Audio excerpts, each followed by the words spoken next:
All right, in this video, we're talking about Jobber and a CRM. So Jobber is an FSM, a field service management platform. It enables you to manage your clients, the requests, quotes, jobs, invoices, visits, all the things that go about delivering the service to those clients. But there's some components that Jobber doesn't have that a CRM really does. Things like managing a sales pipeline or the communications with that client. Jobber can handle some of the communications when it comes to notes and things of that nature. But if you are at a point where you are hitting the limits of Jobber, or you're planning on growing and scaling and you really want a true CRM, you may want to consider adding a CRM and then making sure that Jobber is integrated with that CRM. So in this particular video, we're going to look at an example where we've integrated Jobber with HubSpot. Super popular CRM, but any other CRM is possible as well. And how we might keep our client records in sync between Jobber and that CRM. Again, this example is going to be HubSpot, but you could take this and do it with anything else such as Pipedrive, Zoho, any other CRM out there. So yeah, let's take a look at that. We're going to walk through what happens when client records are created, updated in either system, and how all of your details stay in sync, including your custom fields in Jobber that map to those same custom fields in your CRM. Let's go. All right, so I'm logged into Jobber here. And the reason I am is to show you that it's important that we have our custom fields match in system A, Jobber, with system B, the CRM, in this case, HubSpot. So we can see here we have two custom fields on the client here. We have the status of that client, and then I just added this second one here as an example for dog's name. And status here is a dropdown. It can have any one of these particular values here, and dog's name can take any value that you put in it in text. And so we can see we have these two values here within Jobber that are custom fields. And over here within HubSpot under contact properties, we need to make sure that we have those two values there as well. And so we can see here we have lead status. And if I click on this and we look at field type, we can see here's all of those exact same values. And then we need to make sure that we have dog's name here as well.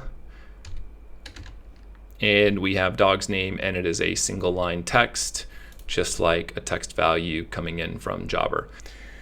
So now that we're confirmed that we have Jobber and HubSpot both matching, we can dive into Zapier and connect the two systems. I'm going to walk you through 3 different Zaps, 2 of which are going to be triggered or initiated by the creation and the update of a client in Jobber. And then the last one is going to be what happens if you make an update in HubSpot, whether you create a client or update a client in HubSpot, or HubSpot calls it a contact, and how that information then would get back to Jobber. So let's take a look at Zapier now. Our first one here is based on when a new client is created in Jobber. And so for the purpose of this, we're using the Adhesion Connect app here, which is triggered when a Jobber client is created. I already have this set up. Jobber client created is the trigger event. And I've tested this here, and so we have 3 examples of client records that are pulled in. If you click on any one of these, you can see the particulars of the information here. And for this one here, client C, we can see our custom field status is new, and our dog's name is Fido. So we're going to use client C here and continue on to HubSpot. The HubSpot action that we're using is create or update contact. So we're going to configure this, and we need to begin by mapping our data into our action here that comes from this trigger. So our number 1 required field, and our only required field here, is contact email.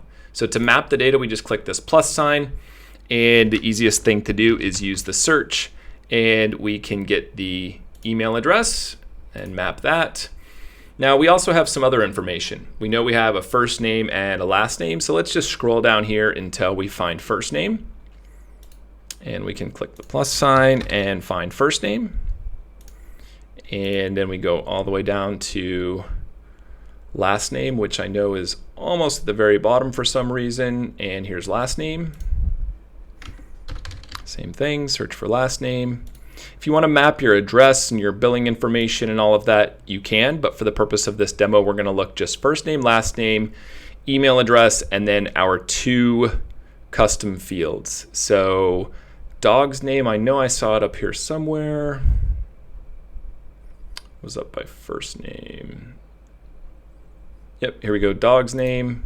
So we can start typing dog's name. And then we have status in here as well. I believe status is down towards the bottom. Yep, lead status here. So by default, since Zapier knows that in HubSpot this is a dropdown, it's going to show you this dropdown. Now you can't really do anything with that here. So anytime you see a dropdown here, you have the option of changing this from static to custom. Now when you change it to custom, the value that you're passing through, the value that you're mapping to this input here needs to be in the list in your other system. That's why at the beginning of this video, I made sure that our values from Jobber, our custom field in Jobber, matched exactly to our values that are in HubSpot. So in this case, we'll choose custom, and we're going to search for status, custom field status, new. So if we continue here,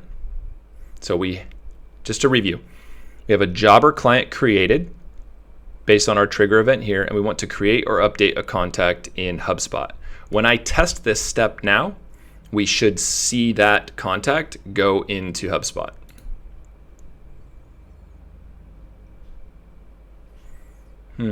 New was not one of the allowed values. Oh, okay, it wants it to be capitalized. So let's fix that. Let's actually do this. We're going to edit this here. And we're going to change all of these to be capitalized.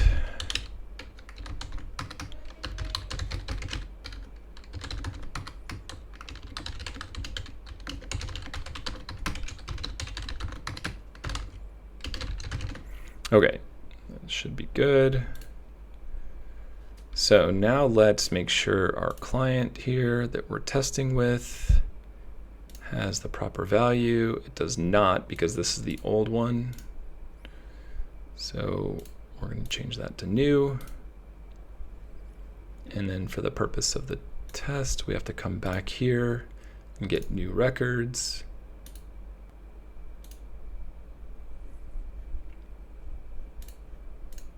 Okay, so now we can see here that the custom field status is all capitals. The rest of our information should be good, so we can make sure that our mapping is still all in place. Lead status. Yep, now we can see here it's all capitals. So if we click continue, test this step again. Okay, successful, data out. So now we hop over to HubSpot. And we can go to contacts, and we can see here, yeah. So here's the information that came across. We can see lead status is new. We do not have dog owner listed here. Let's see if we can click in our dog's name, not dog owner. Dog's name.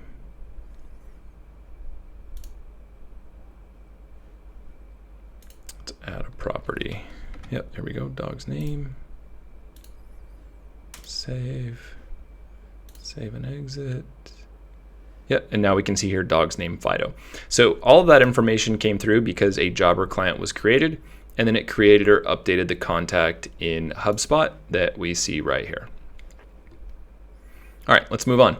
The second one is nearly identical to the first, except it is based on an update that is made to the client in Jobber. So I'm not going to walk you through this first step here or the second step because it's exactly the same, but I will show you exactly how that data maps over here. So I'm going to fast forward here a little bit while I set this up and show you the results here.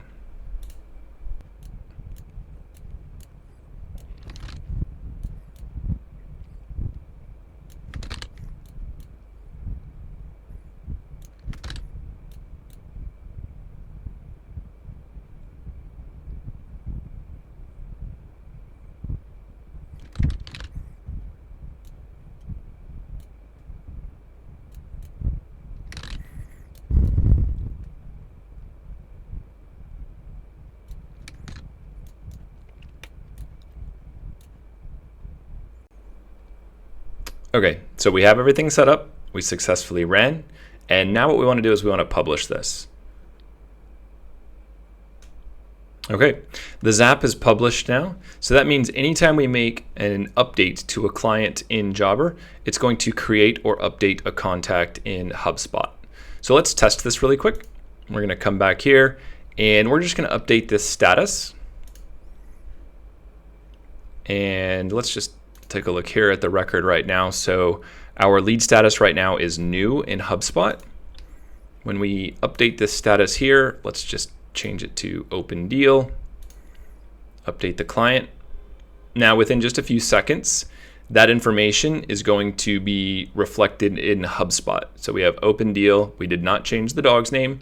And if we come over here to HubSpot and we refresh the page, we should see this lead status now say open deal.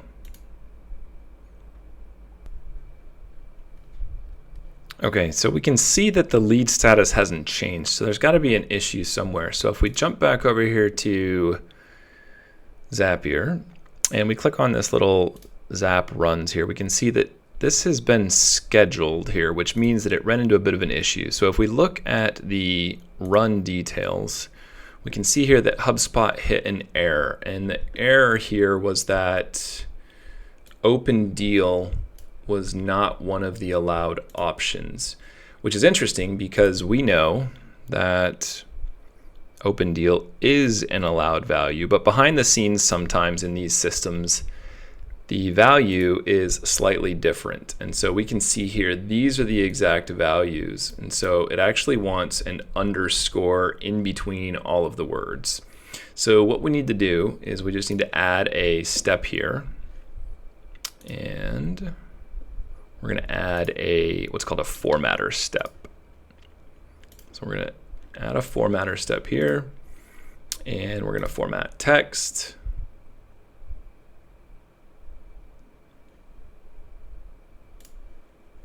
And this is going to be replace, because we're going to replace the space with an underscore.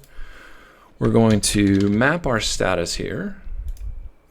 Now find, unfortunately, it's not as simple as just typing space. Zapier has some a syntax, for lack of a better term, or the exact term is syntax for how to work with things like spaces, new lines, returns, tabs, things like that. And so the exact syntax to replace a space looks like this.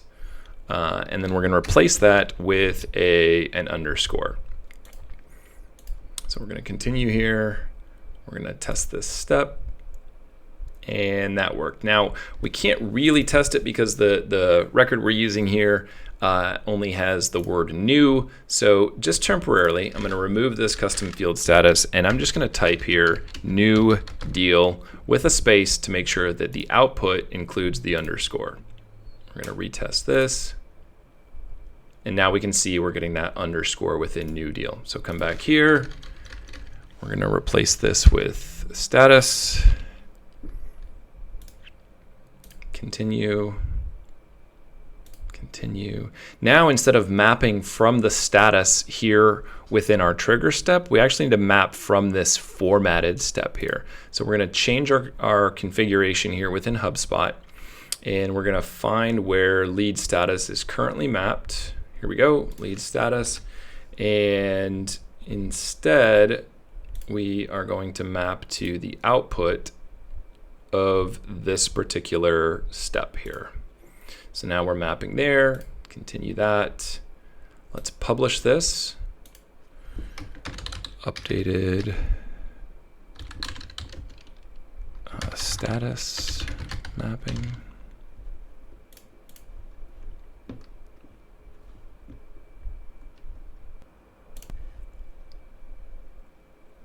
All right, so we're published, and I just replayed that Zap here. Our first step ran, our second step ran, and our third step ran just fine. So now when we come over to HubSpot, I should see open deal, and I do. So now to confirm here, we have open deal in Jobber and open deal in HubSpot without any manual work. Now, quick pause here. Listen, I could have clipped that last part out of the video altogether and just shown you a perfectly polished demo. But the reality is when you're setting up these integrations and these automations, sometimes you have to work within the confines of the system, and you'll run into some issues like this as you're setting things up. So don't be dissuaded. Work within the errors that you get, read those, and make the necessary changes. So let's get back to the demo. Okay, our last step here is now back to Jobber from HubSpot. So this one looks a little bit more complex. Don't be discouraged though, because this step here is really just to make sure that we are either updating the client or creating a client. So within HubSpot here, our trigger is either the contact is recently created or updated. And you'll see this little 2 minutes here. The reason for this is because the way that the HubSpot connection works for some of their triggers are what are called polling triggers. So basically, Zapier is checking for updates from HubSpot every 2 minutes instead of that information being fired over instantaneously, like with other applications. Now, 2 minutes is fine. It's still quicker than a human actually doing this and far more accurate than a human actually doing this. So we're going to configure this here. We've got properties to retrieve. I've got some of this already set up because we want to make sure we're getting lead status and we're getting dog's name. The other things that we're probably going to want to get, obviously, our first name.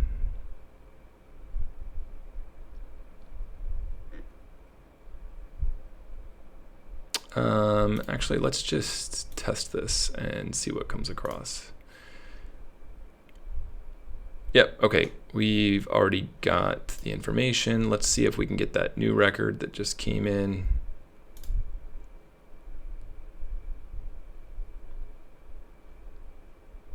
Okay, this should be our new one. Yep, here we go. We can already see Fido. Okay, so we're going to continue using this since we know this is our record in Jobber here. The next thing we're going to do is we're actually going to search Jobber using the Find Clients action within Adhesion Connect. And the way that we configure this is we search based on a specific field. In this case, we're going to search based on an email address. And just like in our other actions, we have to map our value in here. And so we're going to use email. And we're going to then test this.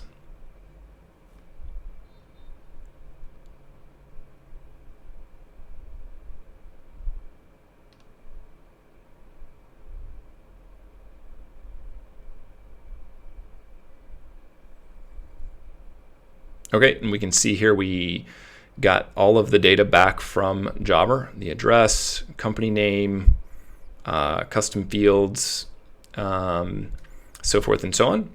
And then we can continue with that. And we can see here this path splits into two. So we have two paths that are already named, Jobber client found and Jobber client not found. If the client's found, we want to update the client. If it's not found, we're going to create a client. So we need to configure both of these. So on update client, we have to pass in this Jobber ID. And this comes from this find clients action here. So we're going to search for Jobber ID, and we can find it right there. And then any of this additional information that you want to come from HubSpot, you want to map all of your values. But for the purpose of this demo, we're just going to start with first name,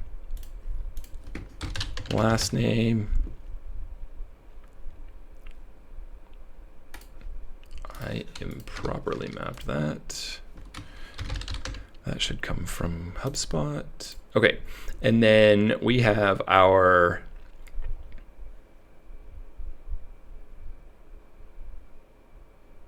we have our custom fields. So status here is going to be an interesting one. Let's take a look at how status comes here. Okay, so same situation as before, where in the second Zap to update HubSpot from Jobber, we had to add the underscore you can see here.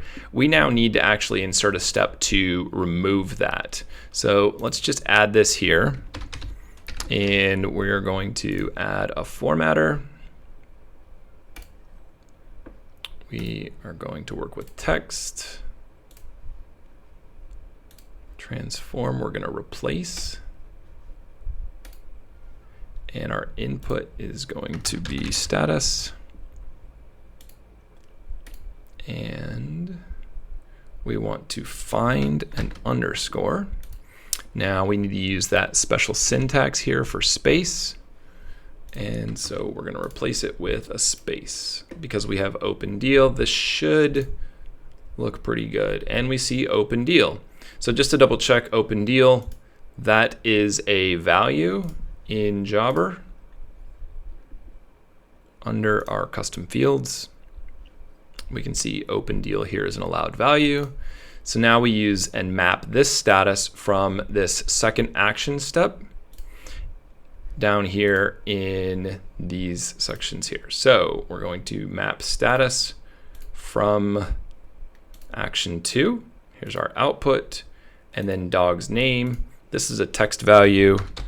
So we're going to grab dog's name from HubSpot. So we've mapped all of our HubSpot values. We use our Jobber ID from our find client step here. The first name and last name came from HubSpot.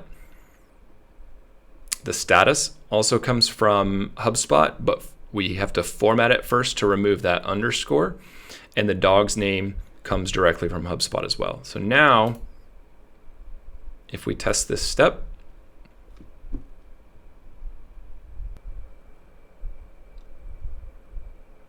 okay, the test successfully went through, and we can move on. So we're going to complete this last one here, which is to create a new client, very similar to update, except we don't have a Jobber ID since this would be a brand new client, but we map the information over just the same way. So first name, last name, email,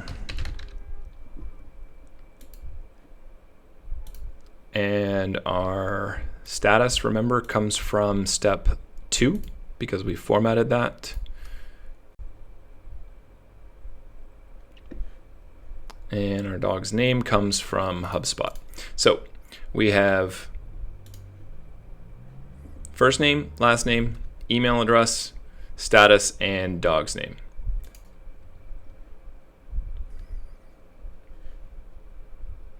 Okay, so now that our Zap is published, we have HubSpot to Jobber completely taken care of. We have a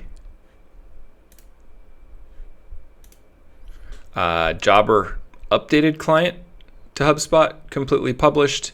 I don't think we published this one. Let's publish this one, and then we can look at the full workflow here. All right, we are published now. So let's come back here to Jobber and let's just delete some of these.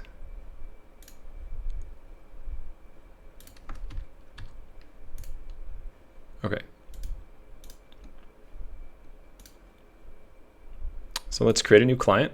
That's what we want to test first. So we're going to call this HubSpot test. So we've got HubSpot test, and we're going to assign it the HubSpot test at email.com. And we've got our additional fields. So new, dog's name, Pluto. So we have HubSpot test, fictitious email, status new, dog's name, Pluto. So now when I save this client, that very first Zap is going to run. And if we pop here over to HubSpot in just a second, when I refresh this screen, we should see HubSpot test appear here as a client.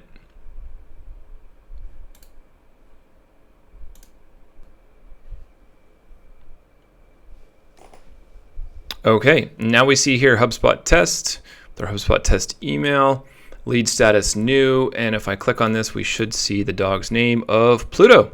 So good, our first one, or our first integration based on the client creation in Jobber directly to HubSpot is good. The next one we want to focus on is an update. So let's just change, we'll just change the status here.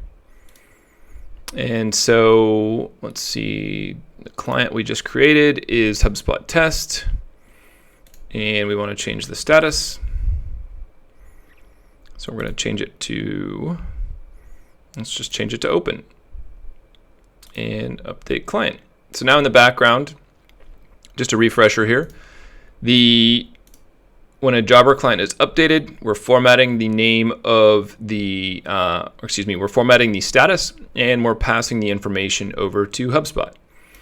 So now when I come over here to HubSpot and I refresh this, the lead status should match Jobber to say open. And there we have it. So lead status is open.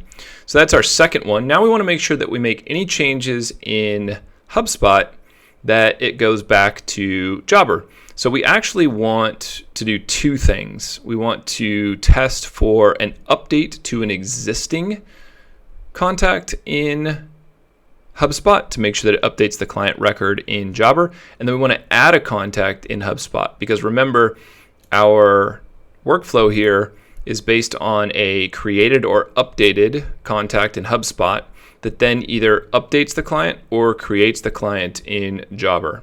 So we're going to first test an update, and we will update the same thing. Let's actually update both. So we're going to update this to bad timing. And then we're going to change the dog's name here because we got that wrong, and we're going to say the dog's name was Ralph. All right, so changes are saved. So now when we go back to Jobber here, again, we're looking for HubSpot test as the customer. We're already on that record here. When I refresh the page in Jobber, we should see the status now say bad timing, and the dog's name should be Ralph. So let's refresh this here and see if those changes came through.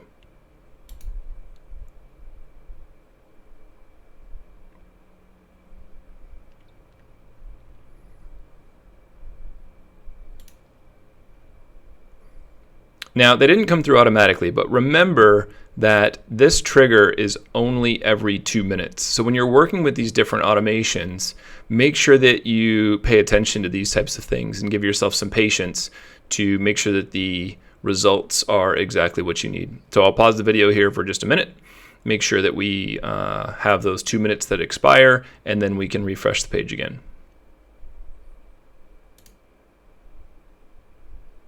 Okay, so we can see here the status now matches HubSpot. We have bad timing and Ralph. So we're almost done. I know this has been a long video and appreciate you staying with me here, but the last thing that we want to do is we want to create a contact and make sure that that goes over to Jobber.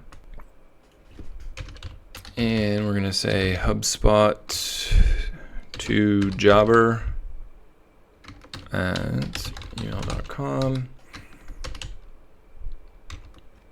HubSpot Jobber. Our first one was HubSpot test, so we're doing HubSpot Jobber. Let's just call this Jobber test.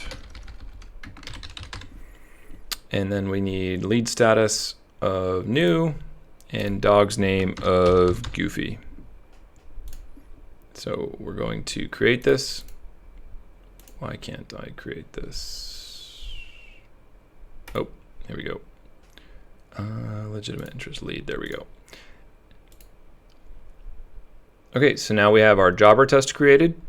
We have an email of HubSpot to Jobber at email.com, a lead status of new, a dog's name of Goofy. So when I go over to Jobber here now, I should see that new lead. Remember that the Zapier action runs every 2 minutes. So give yourself a minute or so while you're testing that before you come over here and test. So When I refresh this clients page here, I should see Jobber Test listed as a new client in Jobber. All right, and there it is. So we have our new client showing up, Jobber Test in HubSpot. Let's take a look here and make sure all the information matches. Status new, dog's name Goofy. Status new, dog's name Goofy. And there we go. So listen, this was a bit of a longer video, and we went through really 4 actions. Updating HubSpot for number 1, a new client in Jobber. Updating HubSpot for an updated client in Jobber, and then vice versa. Updating a client in Jobber based on a contact update in HubSpot, and finally creating a client in Jobber when a contact is added in HubSpot. This integration is super, super powerful. It saves you loads and loads of time. It makes sure that your information is accurate and up to date across all of your systems so that you're not swivel chairing and manually setting this up. Again, all of this is possible because of the capabilities of Adhesion Connect with the support for custom fields. So if you're looking to set something up like this, definitely take a look at Adhesion Connect. The link for a 21-day free trial is in the description, and I'd love to help you get on board and check something like this out. Thanks so much for watching, and have a great day.